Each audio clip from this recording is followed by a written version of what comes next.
अस्सलामुअलैकुम dear students, I hope आप सब खैरियत से होंगे। आज की क्लास में हम डिस्कस करेंगे शेल्स, सब शेल्स एंड ऑर्बिटल्स के कॉन्सेप्ट को।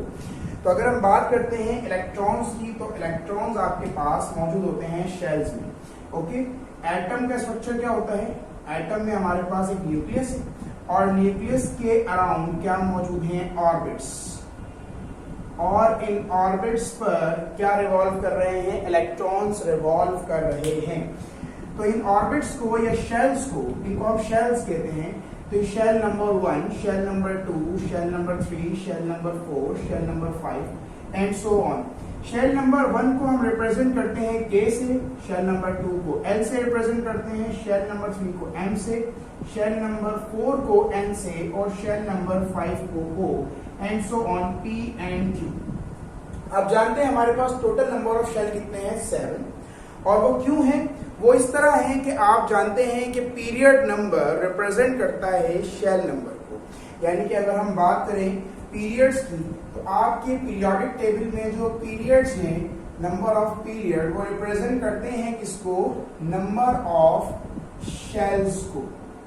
नंबर ऑफ शेल्स को रिप्रेजेंट करते हैं। Let's suppose if we have a period number 1, so period number 1 में हमारे पास जितने भी एलिमेंट्स होंगे उन सब में एक ही शेल होगा एंड दैट शेल इज के शेल। क्या होगा जनाब? उसमें के शेल होगा।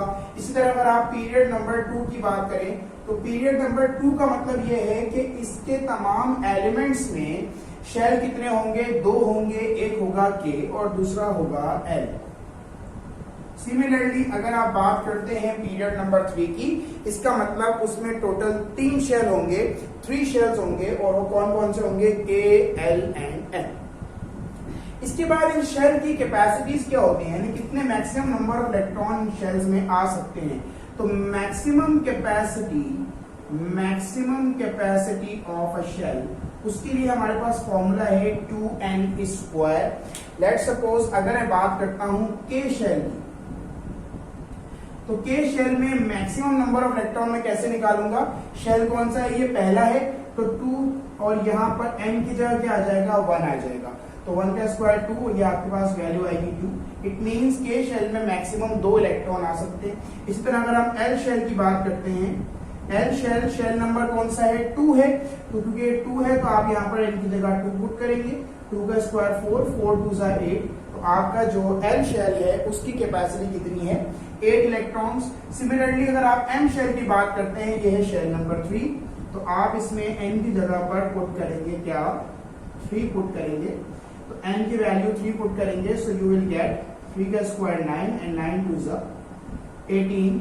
सिमिलरली अगर आप n की बात करते हैं, सो n शेल में आपके पास मैक्सिमम कितने इलेक्ट्रॉन आएंगे? आप n की वैल्यू 4 पुट करेंगे।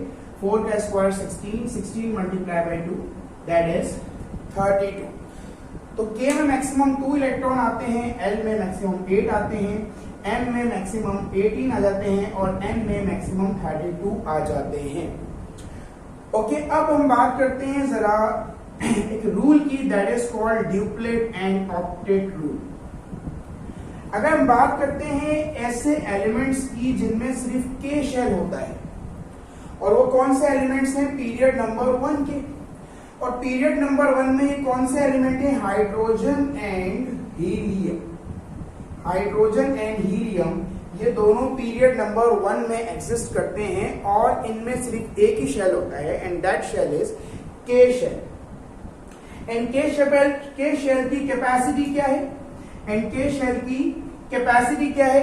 के शेल की कैपेसिटी है मैक्सिमम 2 इलेक्ट्रॉन्स। तो दैट्स वाई, क्योंकि इसमें कम से कम 2 इलेक्ट्रॉन होना जरूरी है, तो इन पर अप्लाई होता है ड्यूप्लेट रूल। इसे हम कहते हैं ड्यूप्लेट रूल। यानी कि ऐसे एलिमेंट जिनमें सिर्फ एक ही शेल होगा, यानी वो पीरियड नंबर 1 में है, और वो कौन से हैं? हाइड्रोजन और हीलियम।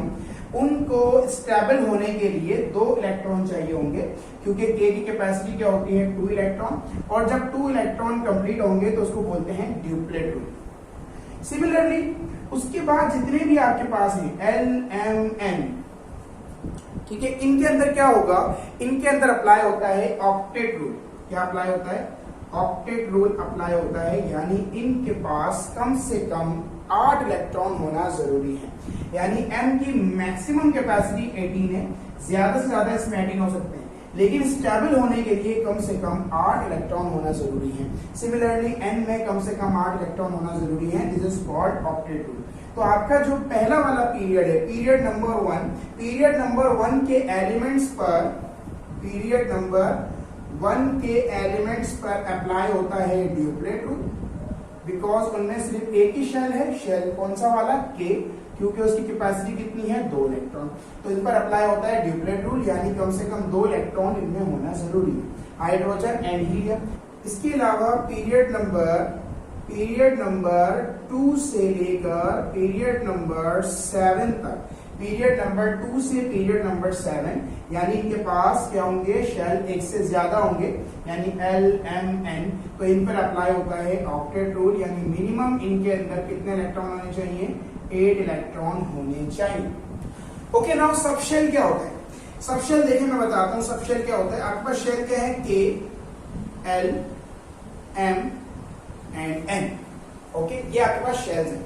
इन शेल के अंदर आप जाते हैं तो मजीद इनके अंदर सब शेल मौजूद होते हैं। आपको सब शेल क्या होते हैं देखें। K की कैपेसिटी कितनी है? K की कैपेसिटी है आपके पास मैक्सिमम 2 इलेक्ट्रॉन्स, L की कैपेसिटी मैक्सिमम 8 इलेक्ट्रॉन्स, M की कैपेसिटी मैक्सिमम 18 इलेक्ट्रॉन्स, N की कैपेसिटी मैक्सिमम 32 इलेक्ट्रॉन्स। ओके, अब सब शेल क्या होते हैं? इसकी मिसाल ऐसी है जैसे लेट सपोज हम एक घर की बात करते हैं। घर है तो वो घर क्या है? शेल। उस घर के अंदर जो रूम्स बने हुए हैं वो क्या है? सब शेल। वो क्या कहलाएंगे? सब शेल कहलाएंगे। एक घर होता है वो शेल है, घर के अंदर जो रूम्स हैं वो क्या है? सब शेल। इसी तरह लेट सपोज ये सारे शेल क्या है? घर। इनके अंदर जो रूम्स होंगे उनको आप क्या बोलेंगे? सब शेल। और वो रूम्स क्या होते हैं मैं आपको बता देता हूँ। के में आपके पास होता है एक ही सब शेल, यानी एक ही रूम होता है, दैट इज एस। क्योंकि के शेल क्या है हमारे पास? छोटा शेल है। क्योंकि के शेल छोटा है तो इसमें सिर्फ एक ही सब शेल होता है, which is S sub shell. अगर हम एल की बात करते हैं तो एल के अंदर हमारे पास 2 सब शेल होते हैं, एक होता है एस और एक होता है हमारे पास पी सब शेल। क्योंकि एल बड़ा है सो दैट्स वाई इसके अंदर कितने सब शेल हो गए? 2 सब शेल हो गए, एक एस और एक पी सब शेल। एम शेल और भी बड़ा है तो इसके अंदर सब शेल 3 हो जाते हैं, S, P and D sub shell. Okay, similarly N सबसे बड़ा है तो इसके अंदर 4 सब शेल होते हैं, S, P, D and F. अच्छा, अब अगर ये देखा जाए कि इन सब शेल्स में कितने कितने इलेक्ट्रॉन जाएंगे, यानी रूम्स के अंदर, क्योंकि ये रूम्स है, ये घर है, ये इसका रूम है, ये घर है, ये इसके 2 रूम्स हैं, ये घर है, ये इसके 3 रूम्स हैं, ये घर है, ये इसके 4 रूम्स हैं। तो अब हमने ये डिसाइड करना है कि इनके अंदर इलेक्ट्रॉन कितने कितने रहेंगे, क्योंकि आप देखते हैं ना हर घर के अंदर कोई अफराद रहते हैं, हर घर में हर रूम के अंदर कुछ लोग रहते हैं। तो यहाँ पर हर घर में हर रूम के अंदर क्या रहेंगे? इलेक्ट्रॉन्स। तो क्योंकि इसमें एक ही रूम है और टोटल कितने लोग हैं? 2 हैं, 2 इलेक्ट्रॉन्स है, तो इसका मतलब एस के अंदर 2 इलेक्ट्रॉन्स रहेंगे। ठीक है, अब हम बात करते हैं एल की। तो इसका मतलब एस की कैपेसिटी 2 इलेक्ट्रॉन्स होती है, तो 2 आप यहां ले लेंगे, बचे कितने? 6। 8 में से कितने बचे? 6। मतलब पी की कैपेसिटी कितनी होती है? 6 होती है।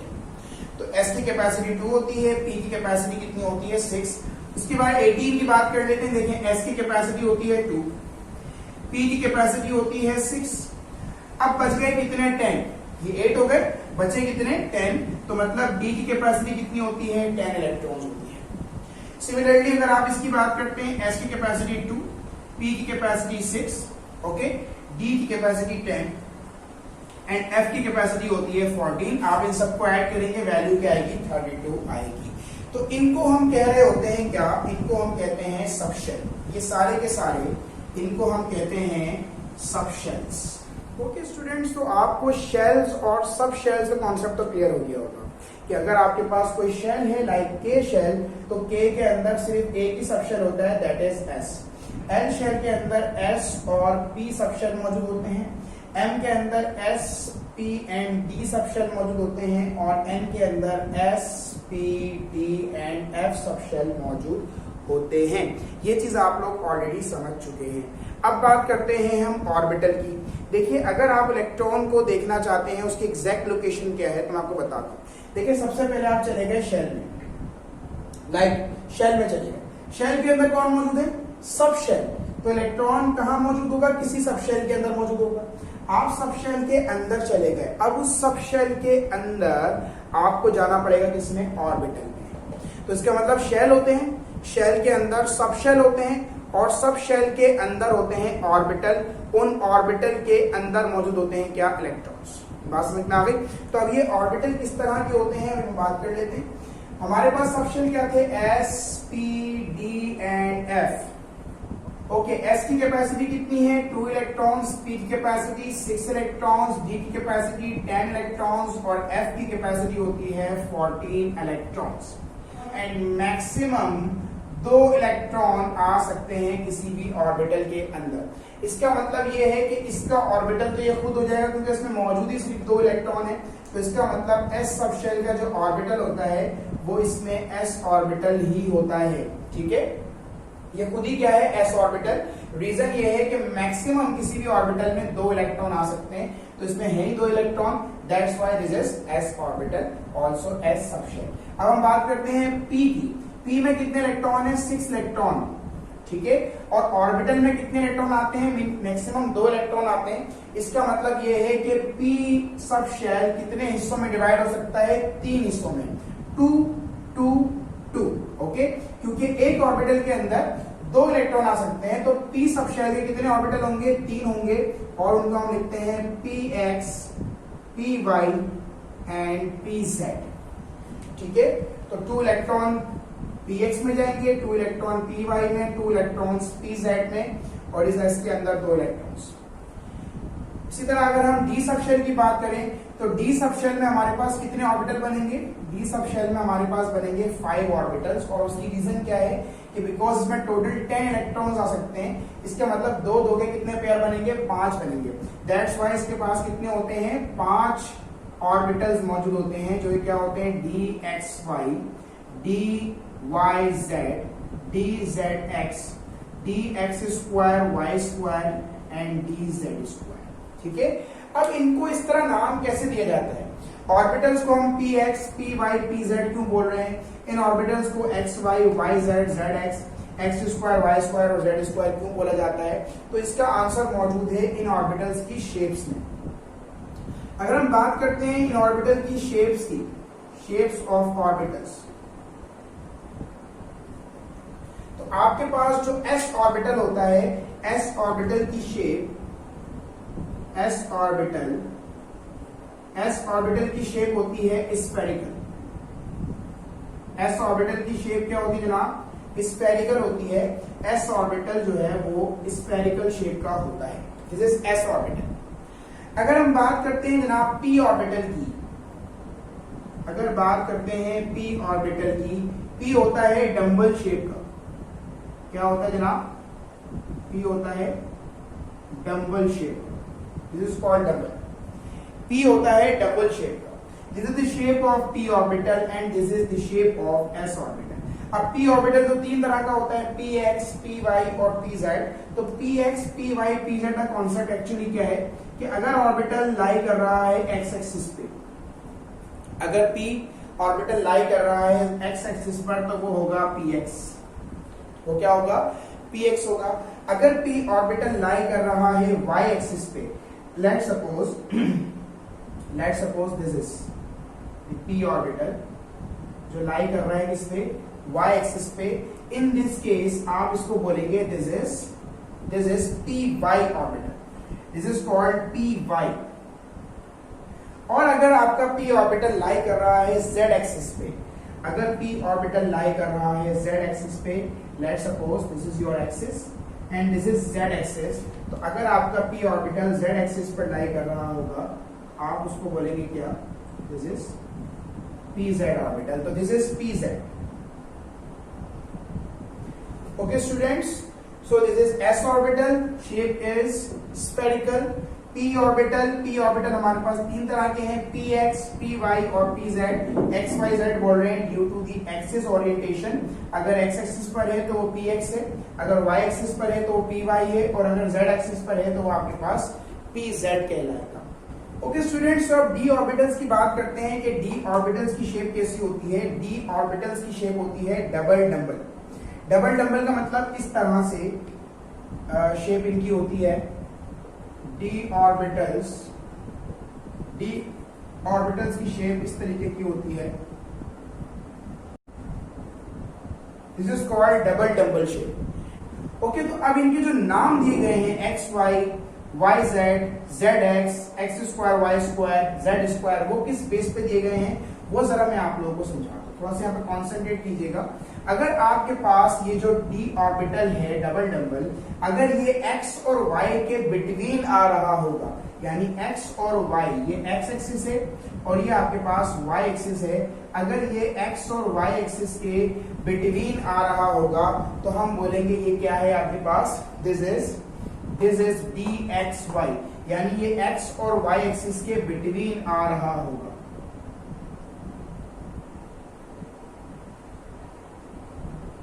ओके, ये एक्स और वाई एक्सिस के बिटवीन लाई कर रहा होगा तो हम बोलेंगे ये क्या है आपके पास double dumbbell D X Y.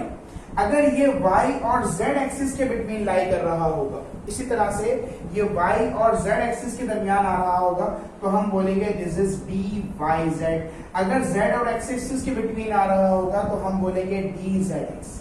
Now question is what is D X square Y square. D X square Y square मतलब ये आपके पास x एक्सिस और y एक्सिस के ऊपर लाई कर रहा होगा, यानी ये एक्सिस के ऊपर आ रहा होगा, यानी कि इस तरह से एग्जैक्टली ये एक्सिस के ऊपर लाई कर रहा होगा। तो आप देखें ये एक्सिस के ऊपर लाई कर रहा है, that's why this D orbital is known as D X square Y square orbital. Similarly अगर हम बात करते हैं डी जेड स्क्वायर की, तो ये वाला ऑर्बिटल जो है वो डबल डबल वो कंप्लीटली जो है वो जेड एक्सिस पर लाई कर रहा होगा, that's why we are calling it D Z square. So this is all about the shells, subshells and orbitals. इनको हम atomic orbitals के नाम से जानते हैं। ओके स्टूडेंट्स, तो आज की इस ट्यूटोरियल में सिर्फ हमने यही स्टडी करना था कि शेल्स क्या होते हैं, सबशेल्स क्या होते हैं और ऑर्बिटल्स क्या होते हैं। So that's all for today. इंशाल्लाह नेक्स्ट वीडियो में आपसे मुलाकात होगी।